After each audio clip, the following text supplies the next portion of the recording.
Oh, what? Nothing. Hello? I'm waiting for you to start. Oh, okay. Hello and welcome to the latest edition of the Buy Round Show. I'm joined here by James Graham, aka Gemma. Gemma, how was your week this week? That was a brilliant intro, Cheese. You might have to be doing that actually because you and Charlie are in on Wednesday. I'm away. The knee, how's it going? Because you got scans. Yeah, I got scans. The scans were relatively good compared to what everyone was suggesting. It's not 6 weeks. It was just a medial strain. But yeah, it was a very scary situation to be in the game, obviously. But yeah, we got some good news, and I don't know when the return date is, but I think I'll be put on ice for a little bit. Yeah. So, but the plan is to play again this season. Yeah, for sure. Yeah, nice. I'm not out for the season. Not out for the season. That is great news, Cheese. How? Obviously, the knee was the big issue out of the game, but how was the rest of the body? The rest of the body, it was the starting 20 minutes. It was putrid. Like it felt like I could feel the weight of the lactic acid through my blood. Like that's how it felt. My body felt like it was just heavy the whole time, and then sort of got that second win in the second half and feel a little bit better. But yeah, it was an interesting way to start after the journey. Like I thought I'd be getting reserve grade time, and then, but you know, yeah, it was good. I would say it was great to get through the game unscathed, but I didn't. So, yeah. Oh man, and we didn't win, so it was double shit. Yeah, not great. It was a good show we did on Thursday with Origin. I appreciated you coming on and made that story about you and Cam. Wow. Yeah, that's pretty special. Good little traction. Yeah. But how was your week, Jimmy? You didn't. I asked you, but you just kinda, danced around. No, it's been a tough week, Cheese. To be fair, that's why. Yeah, a very tough week actually. We, shit kicker of a week. My friend.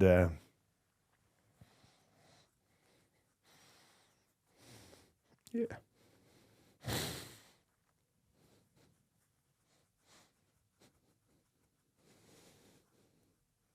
Yeah, one of my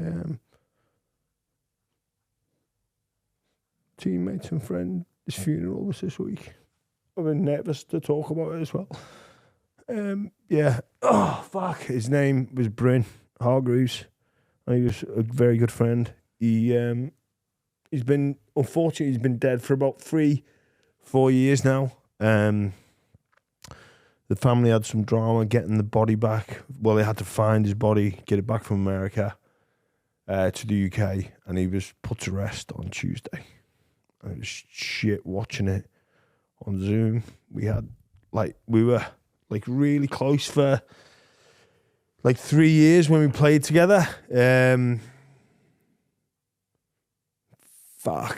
Just shit happened to watch it. It honestly, it made me think of all those people that had to put people to rest and go through those moments during COVID.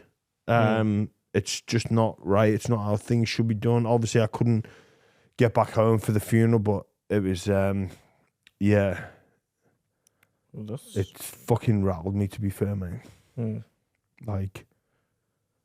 Just, yeah. And it's not fully known, cause of death. But I don't know if we're just dodging around it, if you know what I mean. Because there was a lot of depression there. Yeah. So mental health was a big part? Yes, absolutely. But nobody actually, they don't know. But, I mean, all signs point to he took his own life. And, yeah. And Sorry even to though, hear that, Jimmy. yeah. Obviously. A lot of people affected. Yeah. I've had a few friends that have been the same. It's tough to talk about. It is. And it's bizarre, mate, because Yeah, obviously it was so long ago. 3 or but 4 like, years ago. yeah. So talk to me about that. So, well, he actually played for St. Helens with me. He played for Wigan before that. He got a bit disillusioned with the game. He was playing at Bradford. They basically went into liquidation. He met a girl from the States, moved over there, and yeah, I not fully aware of the circumstances, but like I knew him obviously very well. He was always the life and soul of the party, but also the dark side to him as well. And then with COVID, a few accidents as well. He was in a big car accident, and I think depression made him isolate himself. And then again, it's hard to actually know what happened. Geez, to be fair. But why was it a muck around getting the body back? Well, they took them about a year to find the body. Oh, what? Yeah, and then to transport the body from the States to the UK. Obviously, there's a financial cost in that, and it obviously takes a bit of time. But yeah, it's a real shit kicker when young people do that. And obviously, there's a ton of support out there. It's rattled me. It's got me thinking so much about life, death, like what's important. I know you spoke about knowing people that go through that, but this is and like even like you and Monster hearing that message, it's like fuck. I wish I could have. In those times of need, it's just shit. It really is. But it was a good send off. I wish I could have been there. Like most of the former teammates went. But it's just not good. But we'll crack on, cheese. Good to see the body back in the hands of the family. Though. Yeah, it is. It is. But we'll get stuck in. Speaking of old connections and old teammates, nice segue into what's happening with the Dragons at the moment. It was reported at their reunion. I was actually invited to their reunion. I couldn't go because of other engagements. I guess I played there for 2.5 years and made a lot of friends. But the St. George Illawarra Dragons are known for their 2010 Premiership winning side, of which there were only 5 members, 4 of the 17 that made the reunion. Dean Young and Jason Nightingale, who were both employees of the football club. You have Ben Cray, Michael Wayman, and Dan Hunt. So I guess, things that you go through with teammates, reunions are always important. But when you win comps together, you'd like to think that everybody would be there. I'm a bit stuck on this about whether it's the individual's fault to not be able to look past the treatment of the football club versus those bonds that were created. Like you can achieve some special things at sporting clubs and you can be mistreated on the way out, but I don't know if you should put that behind you or the club should make more of an effort to have you feel included. Yeah, so that's a lot of people not there.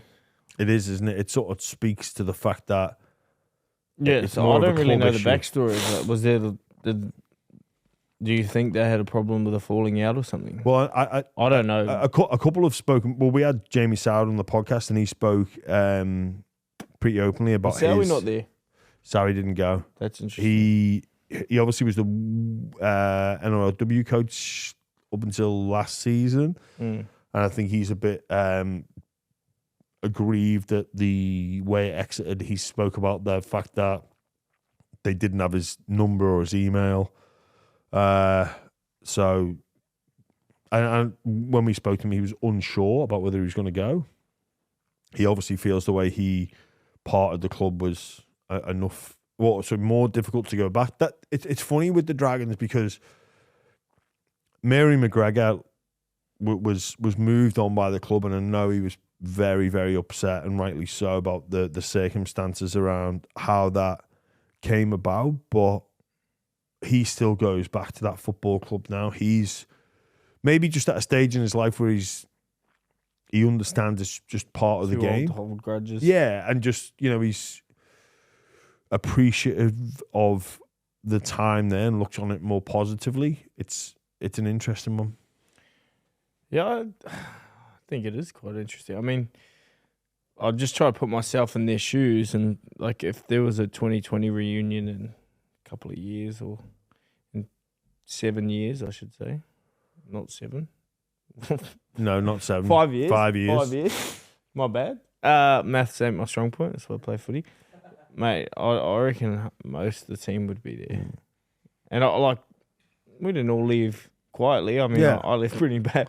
But I think that situation there, I think they might be like thinking it as a club. It's a club thing. But that's more about, mate, get to go see my mates that I want a competition with. I don't think it was a specific reunion for that side. It's just the day itself. You'd think that the joint venture club's only premiership. So it was like an old boys weekend. Yeah, an old boys day, but so it wasn't a specific 2010 celebration. But you would assume that most of them would have been or should have been encouraged by the football club to be, hey guys, you want to comp here? Let's get back together. Like Melbourne old boys day. I imagine all the winners would be. Theirs is crazy, mate. The winners, the losers, everything, but they put such an emphasis into that weekend. Like you get put in a group chat. That's a very active group chat, like on WhatsApp. It's a very active group chat, and then they have like a whole day. So like I think Peter Robinson's his name, and Robbie Kearns, they run the old boys weekend, and that whole week.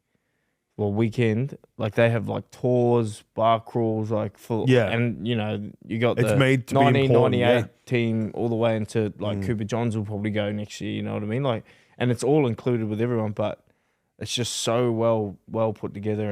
And that old boys weekend, it's a very special game for the Storm. You know what? I think the Storm do it really well. The Knights obviously do it really well. I think it's something that a lot of clubs could examine and make more of an emphasis on, and even making it a weekend.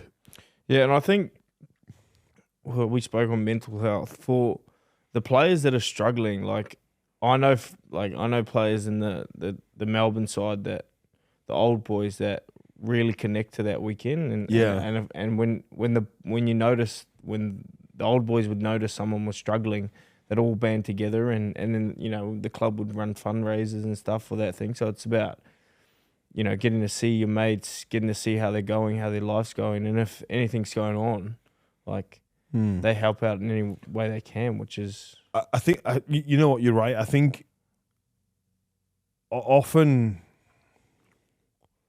like I've obviously experienced what it's like to be in that bubble of football and then come out of it, and it's so bizarre being like a footballer. And we've got our mates within there, but I've looked. There's this thing called Dunbar's number, where basically you can only be close to about 7 people, and I mean like really tight with about 7 people, and then there's about 20 outside that, and then there's about 150 outside that circle. About how and people like move in between that within your life, but rugby league is very different because you probably it probably goes against what Dunbar's number teaches. But then when you go back into the real world and when you finish playing, like you've got those mates that you message, but you're not seeing each other in the same way. So you're experiencing these like troubles or difficulties, and there's a lot of similarities between different footballers. And then you go down certain tracks and you learn things. But those old boys day are a great way of connecting with former teammates to almost share mechanisms or strategies to like cope with post football life. because it's different to what most people would go through. I know a lot of our listeners and our supporters of the Byram would have different vocations and would have changed jobs, but it is very different with what you experience as a footballer, and that so. Something might happen to me. I might be, this is good for my brain health, or this is good for my mental health or physical health, or, and you pass on those strategies, and you almost assume that other people know it, but it's not. It's not the way. Yeah. But it is an issue for the Dragons, for such a strong club, to have such a poor showing. I think it's something that the club should be working on and address. More of an emphasis on more, absolutely it should. The NRL... I remember that game, actually, 2010. I watched it in the Cook Islands. What were you doing in the Cook Islands? I was on a footy trip. I played for Cook Islands when I was younger. Did you? I am not Cook Island either. How did you end up playing for the Cook Islands? I don't know. My coach on my junior side, his name's Dion Winiata, but he was the coach of my club side, and then he was the coach of the Cook Island side, and I was pretty good, so he was like, you want to play for the Cook Islands? What age group? Under 13s. Just rotting the system. Mate, I'm pretty sure we had 3 players that were 15 in our team. Rex Mapusanga was one, he had a kid. I swear to God. He had a kid. Lad, no joke. We played England schoolboys under 15s, played the French schoolboys under 15s, and that game probably stands out more than anything in my whole junior career, because those Frenchies talk about living up to reputation of being maybe potentially dishonest and casual. The reputation of a Frenchie. They just... sacre bleu. Yeah. What's the legal age to drive in France? 17. Well, those lads have just turned up in their car, and they're representing the French under 15s team. We fucking. Did you lose? I think I actually can't remember. I know it descended. It descended into chaos, right? So we had a couple of players sin-binned for an absolute the referee was obviously a Frenchie. Listen to it, man. So what bear in mind, we're representing England's schoolboys. So this isn't like England Academy. This is we're representing the school system. Yeah. We had a couple of players sent off. And it was that much of a farce that our coach sent one of the players back on, and then the French referee realised we should have been down to 13. He stops the game mid-game. He starts counting the players, and obviously we've snuck an extra one on, and then he's called the captain over, El Capitan, off. So he sent the captain off. We're fucking blowing up the looks. It was Well, mate, it sounds like you guys were losing and you tried to cheat the system. That's what it sounded like. If there was any cheating going on, it was from the Frenchies, let me tell you. Cheese, the NRL is going my dad. Cheese, the NRL is going absolutely gangbusters. The competition is incredible. The TV rights is available. The Volandis Abdo in negotiations. Do you have any thoughts about where this could potentially go? I know they're apparently heading over to the US. I have no idea where this could go. I play the game, Jimmy. I'm not working behind the screen like you are. But I'm not working behind the screen. I heard there was a Netflix deal going on. Geez, if Jake Paul fights can get on Netflix, I mean, surely some NRL can, but I don't know. Do we get more money? That's all. Well, I imagine the idea would be yes, you are going to get more money, Cheese. Yes. Me specifically, I mean. Well, if you've got a ratchet clause in your Bunnies deal, maybe. I'm not talking about the NRL. I'm talking about will Brandon Smith benefit from this TV deal? If not, I don't want to know Who about cares? it. Yeah. No, I can see a world where an Amazon has got the NRL and there's in-game purchases, merchandise, the lot, all at the click of a button. But I guess we will see what happens. We need Obviously, to get like names on the back of the shirts. we do need to get names on the back of the We shirt. need to get names on the back of the shirts. I think Fox and DAZN will be going heavy as well. I think Channel 9 will be right on the back of the certainly classic jumpers. in the mixer. That's right, right on the back of the classic jumpers. But it, they don't have to get this right, but it's a big deal. I think it's with the numbers that and the quality that the NRL are producing, it's got to trump that AFL deal for sure. The old footy versus AFL. One of the jewels in our crown, or one thing we've got over that particular rival sporting code, is our international game. And Australia still don't have a coach. Mm-hmm. I reckon they do. I reckon Cam Smith's the coach. So why isn't it out there? Because he's a private man. He's a private guy. I reckon. I don't know if he's a coach, but when Cam Smith goes on live televisions and says, "I'll entertain the fact of being the Australian coach," You reckon he's got it? You may as well. The guys would be writing the check, and it'd be a blank check. So what are we? I don't think it's as lucrative as people make out. $100,000, Charlie, producer. And there you go, and a free trip to England for the England tour. Yeah, I mean, $100,000 for 3 weeks' work. Oh mate, and what are you gonna do? Coach the best players in the world?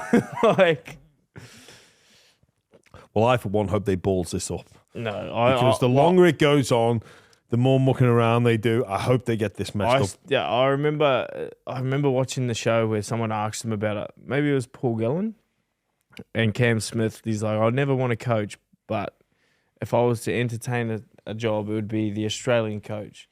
And that just, as soon as he said that, I have no doubt in my mind that he's the coach. Yeah, and I could be wrong. I hope he doesn't get it. Yeah, I mean, I don't know who I hope does get it. Obviously, someone that makes Australia worse, not better. Just completely. Well, better not get Madge. Madge will turn that team into the worst best.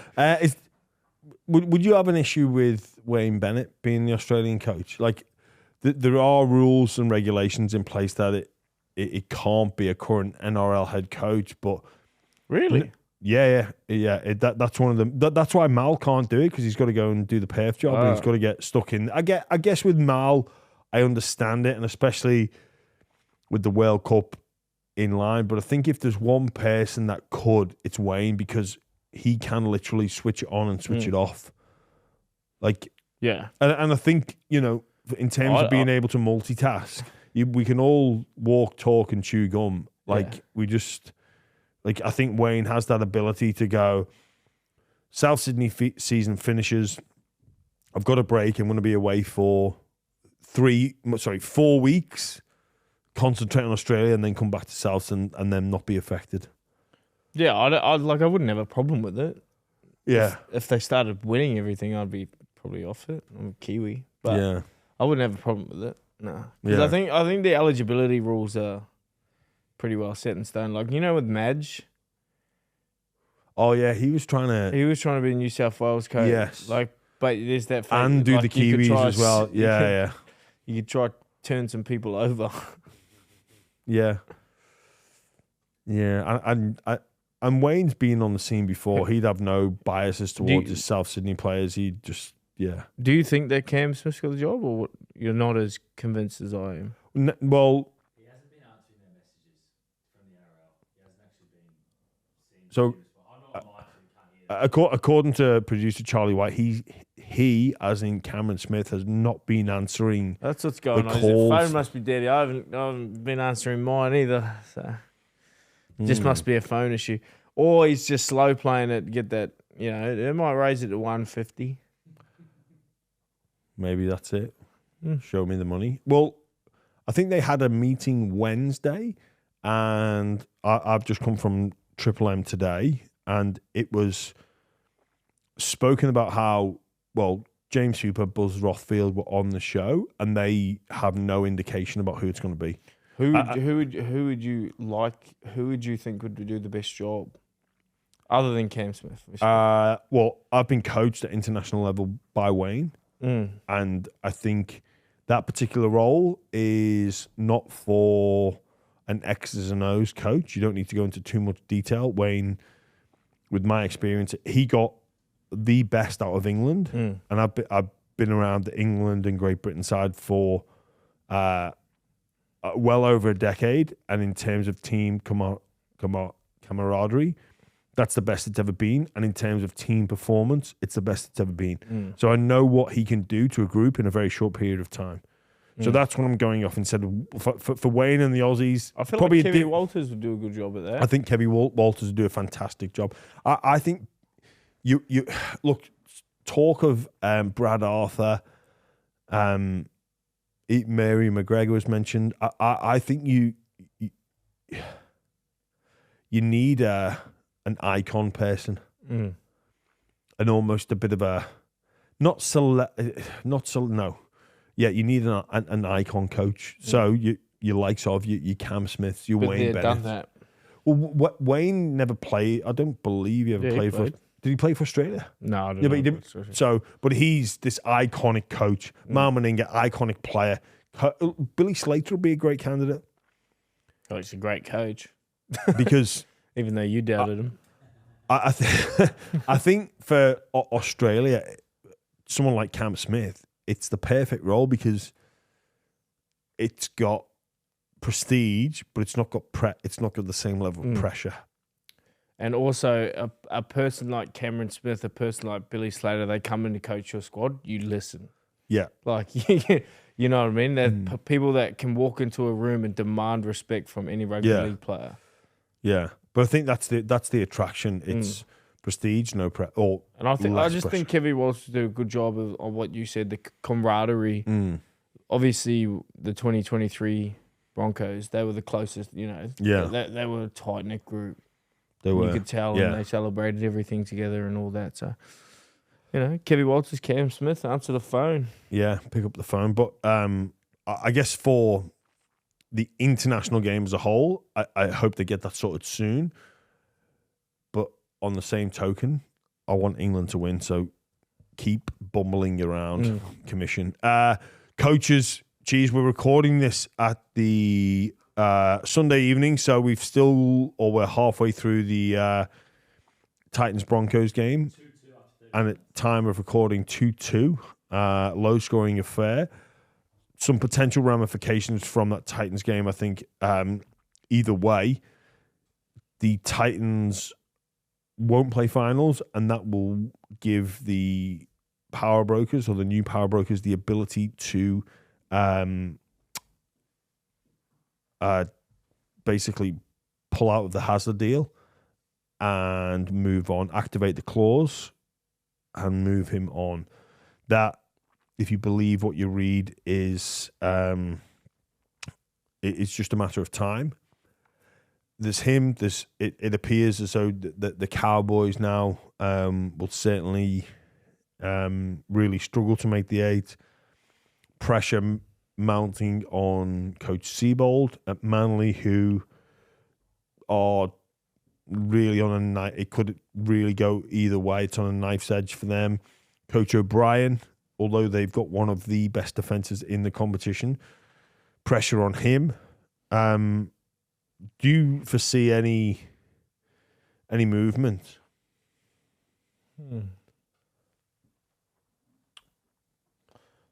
I don't know. I see the Des, like I've obviously read, like there's a lot of stuff going around about Des Hasler, but who would fill in for him? Are you talking about like between those guys? Like Seibold's already been. I appreciate it's a hard one for you as a current player, but I'm gutted for Des and what's happening there. The Gold Coast are a tricky club to get a read on, and I say club because I just wonder about what is the right fit for them. You probably don't want to copy and paste what Penrith do. and their connection to community, I wonder if Des is maybe perhaps a little bit too intense for them. Yeah, I would agree with you on that. I feel like I don't know Des and I don't coach him, but everything I've heard, he seems like a bit of a Michael Maguire sort of, very Similar. dominant coaching. You got to look at that Gold Coast side. They're a bunch of kids. Like sometimes kids need hugging more than they do need. Well, not only are they a bunch of kids, it's their geographical location as well. Their environment. Like environment is basically what culture is the everyday interactions, the everyday environment. What's a typical day like? Well, a typical day in the Gold Coast it's a relaxed city. It's where people go to holiday. And look, there is an NRL team there. Can that marriage work of a holiday destination and a professional sporting club? Well, maybe it's not about copy and paste what a Melbourne has done, what a Penrith has done, what the Bulldogs are currently doing. And it always fascinates me about, we hear in the past about, trends in the game, and we always try to copy what. So Penrith now are basically what they've achieved. People go, we want to copy and paste what they've done. But what Penrith do works for them because of their, well, every team has a unique situation, but it works for them because of where they're at. That connection to Western Sydney, that connection to the community, the connection to some of the most, I guess, poorest socioeconomic affected areas certainly in New South Wales, and what they tap into. But with the Gold Coast, it is very different, and maybe a more relaxed approach could deliver the best results. Yeah, I agree with that. But it look, as harsh as it is on all those coaches, it is gonna the pressure dial is gonna ramp up as finals become increasingly unlikely, like it is with the Cowboys at the moment, like it is with the Knights. That the Titans are 40 minutes away from being mathematically out of finals contention. They'll be the first cab off the rank. Obviously, Parramatta losing today, they're in a not too dissimilar situation, but that pressure is going to come, and I guess, mate, it just comes with the territory. Yeah, I don't see any of those other I feel like Des he's probably sees the writing on the wall, but I don't think any of those other coaches are. You reckon it'll be? I just obviously what I've seen. Yeah. It's not looking good for the Des because no, but where there's smoke, there's fire. Well, as one of your favourite sayings. I mean, for me, that the knowledge of that clause being made public was arguably tactical to get a feel of the reaction and maybe a gauge of interest for that job. They wouldn't be short of suitors, but maybe with people like Todd Payton, that would be an end of season review. I think of all the coaches under pressure, I think Adam O'Brien is the most harshly judged because they do the hardest part of the game better than anyone. Also better than most in terms of their defensive record. Oh, mate, their injury toll is just putrid. And Dom Young coming back into the team, they bring more in attack, and I think it's clear they've gone all in on Dylan Brown. Whether or not he can be that unlocker of Kalen Ponga, but I think it'd be way too harsh to move on Coach O'Brien before the start of next season. I don't think they're going to play finals this year, but that judgment day, no, I agree. He gets runway into next year for sure. Yeah, well, if you're defending well, mate, they've got their two best players aren't playing. Yeah. Like take Cleary and Luai out of those sides when they were playing. Yeah. You're going to struggle. The Dogs played the Cowboys, and of coaching moves, Cam Serraldo decides Lachlan Galvin isn't going to play. I was very surprised. What was your take? I was surprised at the time because they already had played him a couple games. Like, how many games would it take for them to click? But like, I wasn't upset about it. Like they obviously have been struggling with him in the side. I think, what did they lose 2 in a row? They lost to Penrith and then Brisbane. Yeah, they lost 2 in a row. New player. I mean, you had to expect a little bit of resistance when he came because he does they were such a well put together team before he came, and then you come and add a spine player to a team that's already going well. But everyone's been saying that. Can I be honest? I'm a bit confused. So am I. Because I just spoke nonsense just then because I was a bit confused. Well, I've looked at what Coach Geraldo said post game, and he's right. He said it's they've played better in their 2 losses. Their performance was better in the 2 games they lost. The Penrith game, I still think is the best performance the Dogs have put on all year. And then for 60 minutes of the Broncos game, they were outstanding. They dropped in the last 20 minutes. The game against the Cowboys, I think they scrapped to victory. But now there's been this reaction of, oh, well, we won. And it is a results-based industry. But you know as well as I do, Cheese, that at this stage in the year, you probably, in a position like the Dogs, you're looking more at performance. Tigers last week against the Roosters, they needed a win, right? And arguably the Dogs against the Cowboys this week, they just needed a win. But I think when you go to that next level of analysis, you're more concerned on the performance. So for me, performances like that against the Cowboys aren't going to serve the Bulldogs well in September.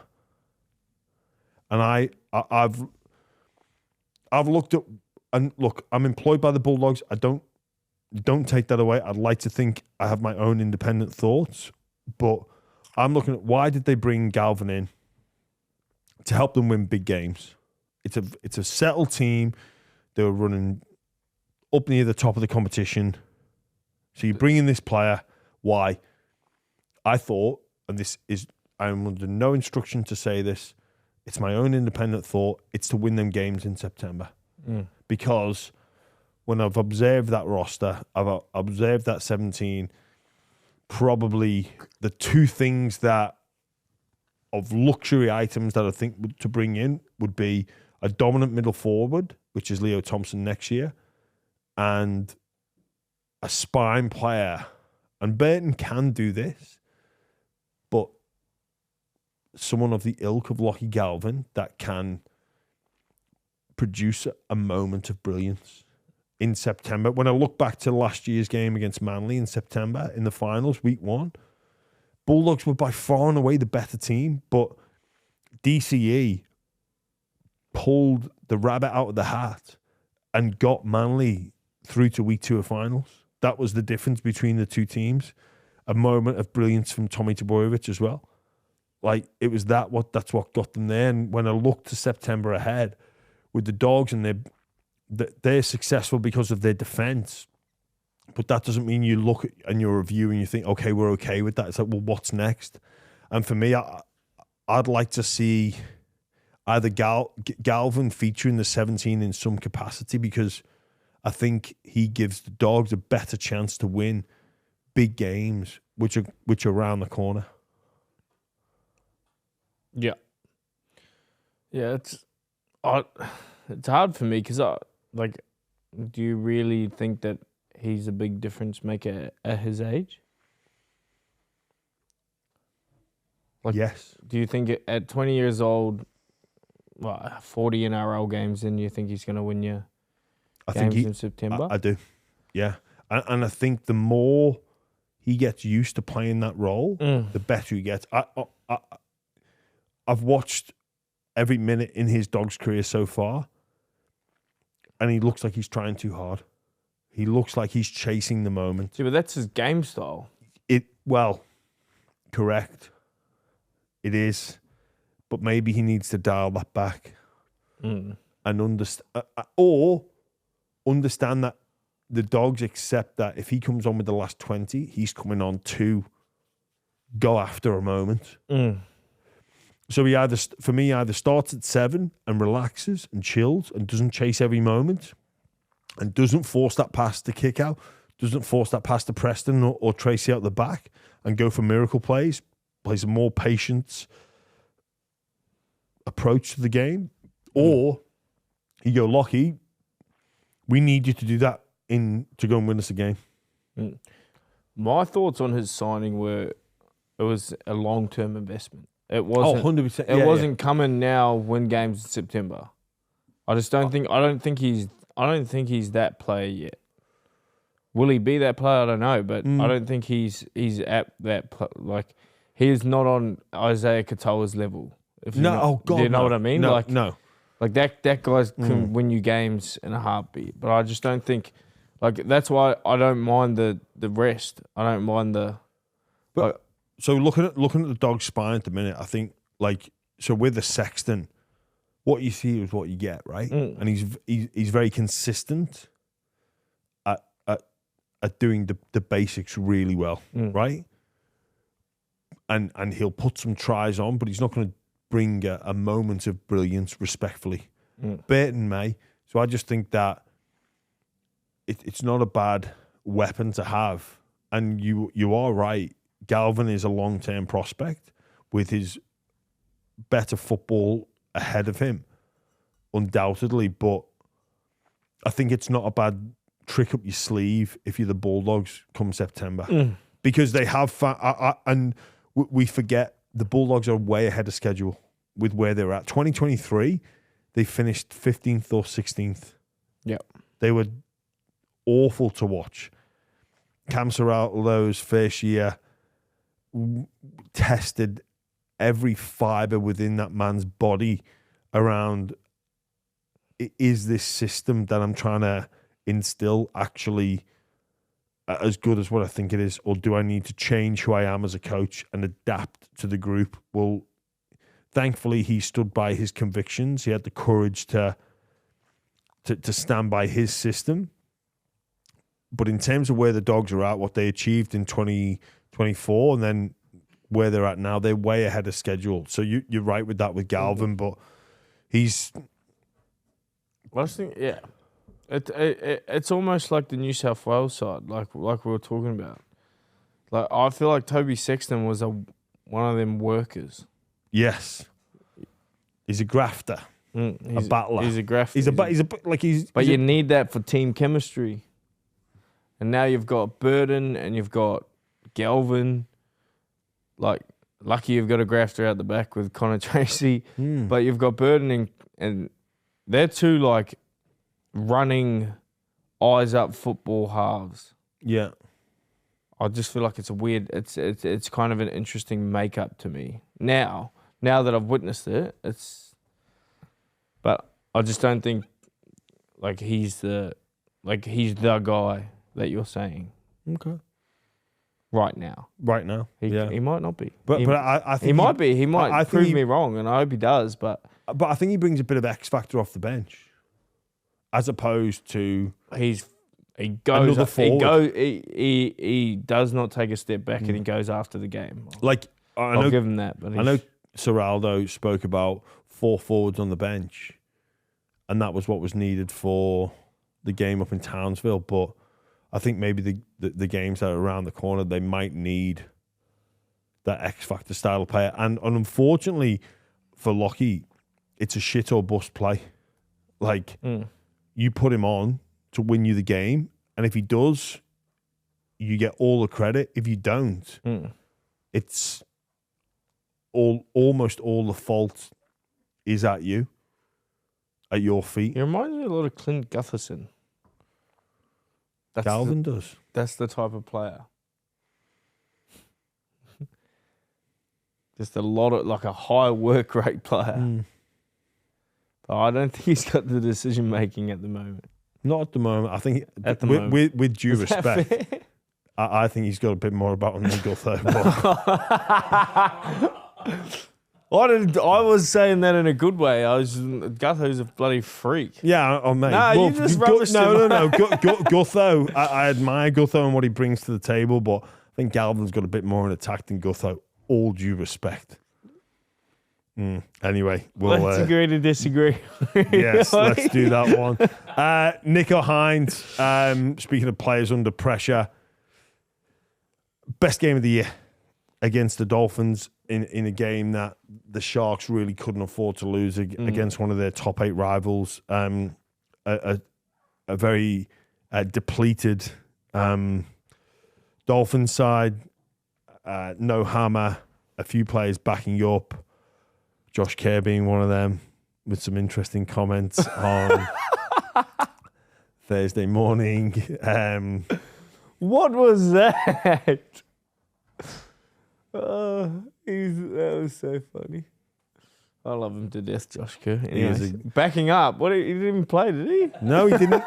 No, but you could argue he was best off ground. Yeah, do you think Redcliffe is set in the 8? Or was it interesting that they didn't back up Hammer? Jeez, Hammer was good, by the way. It's going to be hard for Redcliffe to make the 8, just injuries and they draw. Weird, because when they put it together, they've got a difficult schedule to finish the year, and they started the year 0-4 like that. I think when they look back, they'll rue their start. Yeah, but it's the same thing. It's new coach system. Like it's hard, but when they get it together, they are flying. Toby Rudolf comes from nowhere. Is this a question of how good's Toby Rudolf with his effort, or is it complacency from Jeremy Marshall-King? Mate, you should have jumped on him, but I think Toby Rudolph's done a pretty good. He's full extension. I don't think Jeremy Marshall-King thought he was like that close. Yeah. It was a big play from Toby, but I'm good on him for getting in the picture and chasing a lost cause, never say die attitude. I've got so much love and respect for that approach to the game of football. Play 5 and front rowers. It's not something that you are usually judged on, but now I feel as though there's a recognition within the game. It's become a job expectation. Yeah. Whether that's through individuals' desire, people like Lindsay Collins, Payne Haas, getting in the mixer on play 5, defending kicks, whether that's been coached or just it's a NRL contagion effect that now everybody feels you got to do it. I think it's great. Back when I was playing, your job as a front rower on play 5 is kick pressure, and then pretty much it's the back threes. It's the back threes, even on try line. So we'd always go through like different stages of when we're on play 5 or defending kicks, there was almost a school of thought of like, don't get in the way and leave that to the back 3 to take care of. That's their job. They should be in adequate positions to take care of that. But obviously with the in vogue tactic of, centers, wingers kicking the ball, 2 kicks, the threat of the second kick, front rowers do need to get on their horse. It was a brilliant play from Rudolf, but I can't help but feeling like Jeremy Marshall-King will feel as though that one got away from him. I blame Tino and Payne Haas and Adam Fanua-Blake for that, because you can't expect to be doing that role where you play 3, you get back for the ball, or you don't move your legs on 5th tackle when you're getting front rowers are getting 1.2 over 10 years. Like Tino, like they've got more jobs to do. Like you're just adding to a list of jobs now. Yeah. Like if you want to be a top echelon front rower in the game and you want to get paid what a fullback gets paid, you better move your fucking ass on the 5th play. No, blame them. Fair. Blame them. Yeah. I think the Sharks now, they've got to kick with this. Like I say, Nico Hynes, best game of the year from him so far.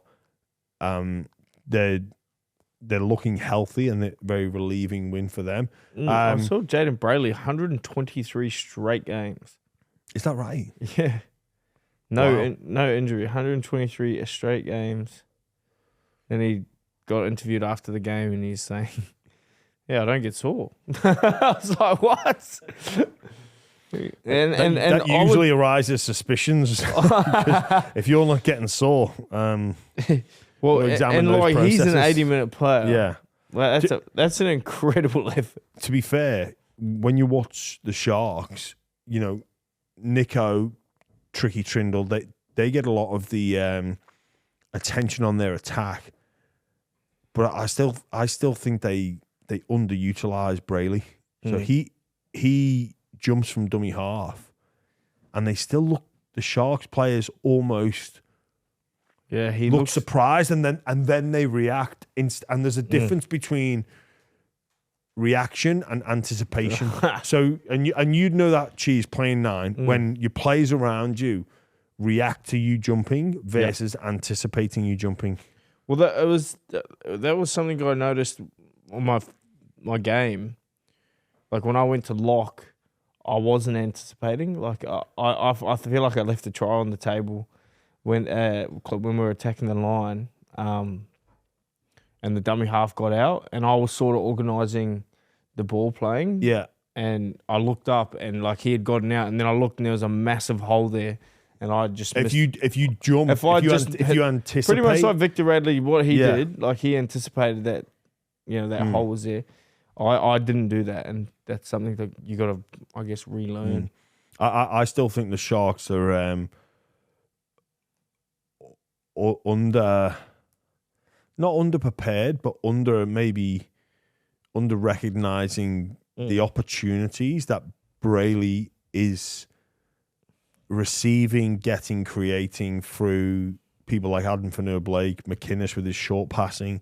I think they've got to get up to speed with what he's bringing to the table. If they're going to really give the competition a shake, that for me is one of their best weapons moving forward with the ball. And it's underutilized at the time. Speaking of Victor Radley, it was a great win for the Roosters. Very high-scoring affair, especially at the start of the game. Victor Radley in headgear. Don't quite know what that is about. Great try celebration from him, though. Sam Walker sent for 10.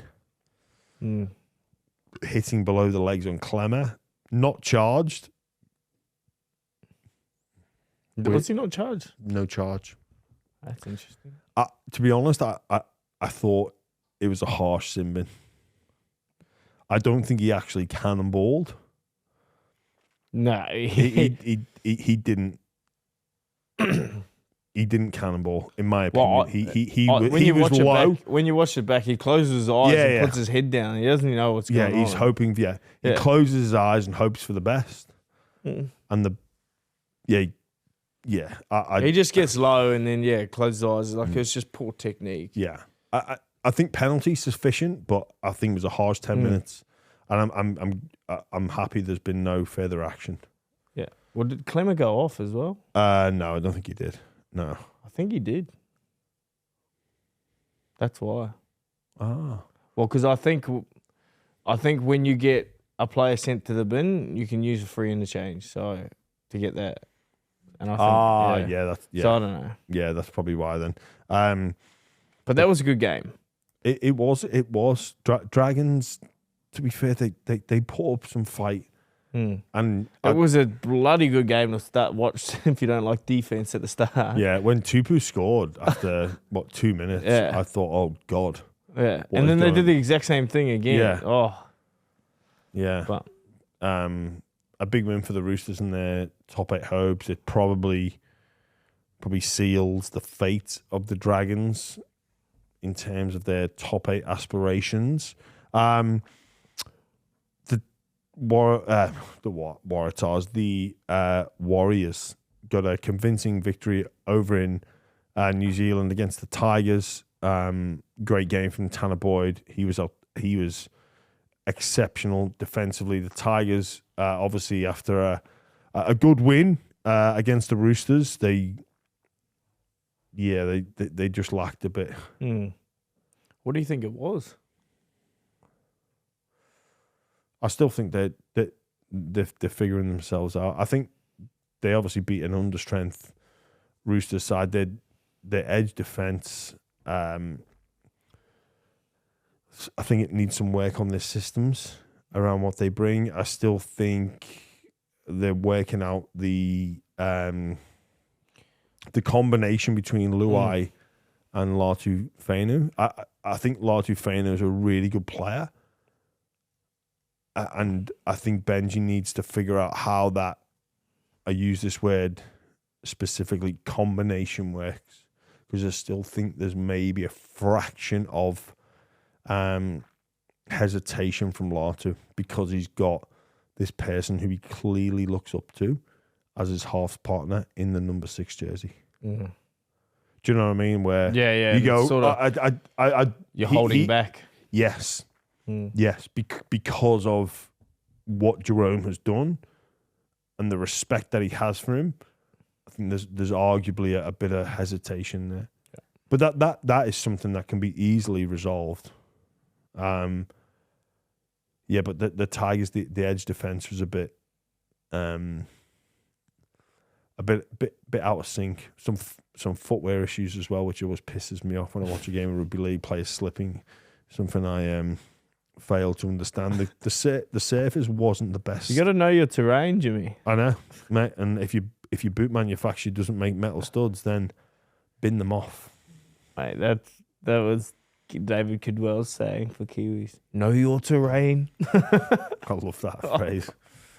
Know your terrain. Okay, on to our instant classic cheese, all thanks to Classic Sportswear. Check out the link in the bio. They are not just for the NRL and all the teams in professional sport. If you've got a local community club, the buy around, and Classic Sportswear can help you out, check that link and make inquiries. They are the best in the business when it comes to sportswear and apparel. The instant classic was the Parramatta against the Penrith game. Penrith behind, Cleary comes off the bench and inspires a magnificent victory for the Penrith Panthers. They are back and, geez, they're starting to look good. Yeah, it's scary. Thank God I'm not playing this week. No, joking. But, yeah, obviously, we all expected this to happen. And now that it's happened, I don't want it to be happening anymore. You know what I mean? We're all like, oh, we don't want these Penrith Panthers to go out, you know, out of the 8, not make the finals. But now, I hope they fall off the cliff. I hope they go back. I'm sick of seeing them win. But yeah, they are looking well back in their strides. You know what? How many games is that now? They've won like 4 on the trot, 5 on the trot. Yeah, I think it's 4 or 5. I think the genuine concern for any of the top 4 that play that may play them in week 2, or any of the teams that finish in that bottom half of the 8, assuming they finish there. Like, I've been in that position before, where you're in that bottom half of the 8, and it's almost all things equal. You're all in and around the same, but Penrith have such an advantage. And then again, I've been in that position where you're the in the top 4, and then you play a team from outside the 8, and you be heavy favourites, and you're expected to win, and you know you've got their makeup, and obviously that doesn't always go well, but the psychology going into that game is, yeah, we've got their number.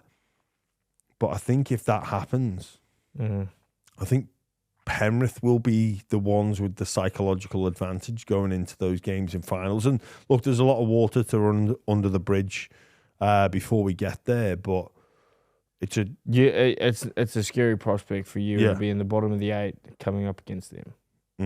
And then if you lose week 1, if you're on that side of the draw,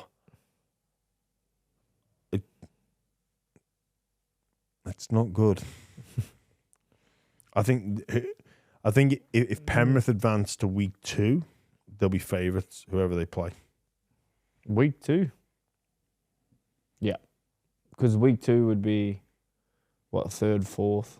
The loser of 1v4 or 2v3, depending on where they finish. Who would that be? 3. I mean, so they played as it stands. They would play the loser of, depending on where they finish, Warriors, Canberra, or the loser of Dogs, Melbourne. And I dare say whoever loses those 2 games would be hating the fact that they take on the Panthers. Mm. And I think the Panthers will be deserved favourites. Yeah, it's an interesting one because there is cracks still in the armour. Like, after what we've seen at the start of the year. Jenkins is a bloody freak. Like, well, you know what's funny? Like today, I was watching the game with Charlie and Alamotti scored, and it was like, he's not going to play. He's not in their best 17. Really? Who said that? You or Charlie? No, Charlie. I was like, what do you mean? He goes, mate, Toto and Jenkins will be the wingers. And he's right. Mm. Like, that just goes to show how much he's improved in such a short time.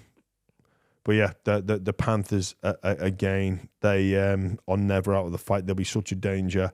And that is our instant classic, the Penrith Panthers against the Parramatta Eels. Like I said, check out that link in the show notes to look at all the fantastic deals that are with Classic Sportswear, not just for the professionals in any form of sport. They are available for you. They're best in the business here in Australia. That's about it, Cheese. Who is your, like, I was just saying, there was so much enthusiasm. You were just oozing enthusiasm just in that whole talk. I'm fucking fired up now, Timmy. I'm ready to run through some walls for you in Classic. Oh, no, I was going to ask, do you think Brian Tor's top 3 best wingers of all time right now? Of all time? Of ever? Of ever. Oh, God, jeez. I mean, you could, like, name one. I reckon every single stat Brian Tor beats him. Wendell Sailor. I reckon every stat he beats him. Every single tackle breaks, tries. No, maybe not tries, but you know what I mean? Like, he's done some. Alex Johnson. Origin, like, Brian Tor was I've never seen someone do what he does in Origin. Do you know what, Cheese? He's a fair shout. The worst thing for Brian Toto is he plays for Penrith. I'm talking about the people he's surrounded by, so he probably doesn't get the credit. I think people have come to learn that he's Brett Morris. That's who I have as number 1. Brett Morris, yeah. That's the top 3. Brett Morris, Wendell Sailor. So I didn't get to see Wendell Sailor, but Brett Morris, that the no-neck was famous on Waiheke. Mate, the Dragons Brent Morris was diffy. Yeah. But he's in the top 5. Mate, I think you make a very good point. I don't think Brian Toto probably doesn't get credit because he's surrounded by Nathan. He changed. You know, the players that come in and they're so good, they change the way games, like, people are played. Like, he's the short, stocky meter reader. Like, compared to the fast, tall, good at jumping wingers. Like, but he's a really good. But you know what, wingers, the role has changed. But I think a quality you look for in the players that play on the wing are the ability to finish. And I reckon he's probably got that above everybody. Yeah, and not because he can break fucking 4 tackles on the way there. That's the point. Yeah. His ability to finish is very different than most. So, you know, we see the acrobatics. Yeah. He's probably not known for that, but his finishing ability, it's like just ducking the head and running through 3 people. Yeah, like cannonballing himself into the opposition. Well, I like that chat, Chiefs. I hope the listeners have a. Well, if any of the listeners want to leave us a comment, let us know who you think is the best wingers of all time. Obviously, some that we've not witnessed, but not a bad shout from you, Cheese. That's why you're best in the business, mate. Thanks, mate. All right, that's all we've got time for here on the Buy Round. We'll catch you next week.